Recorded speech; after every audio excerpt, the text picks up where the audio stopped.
Президенттик шайлоо болуш керек. Кудай буйурса болот. Аны уже консультация жүргүзүп туруп, ушул жумада, аркы жумада белгилейбиз күнүн. 10 январдан ары карай өтпөш керек экен, анткени 90 күндүн ичинде болуш керек. Парламенттик шайлоо боюнча болсо, мен дагы ошол бир мандаттуу дегенди азырынча мен туура эмес көрдүм, анткени парламенттик шайлоо партиялык система менен өтүш керек экен. Мыйзамдар боюнча эгерде биз аны өткөрбөй конституциялык реформага барабыз десек, мыйзам талаасынан бир аз четтеп кетчүдөй экенбиз.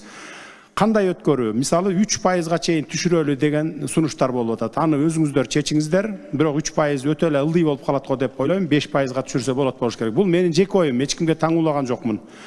Андан кийин 5 миллиондук күрөөнү 1 миллионго чейин түшүрсөңүздөр деген сунушум бар. Анан 120 деген санды 70ке же 90го түшүрүп коюп, ушул парламент келип, андан кийин анан конституциялык реформага барсак туура болот экен. Ошондо мыйзам талаасынан чыкпай кетет экенбиз да.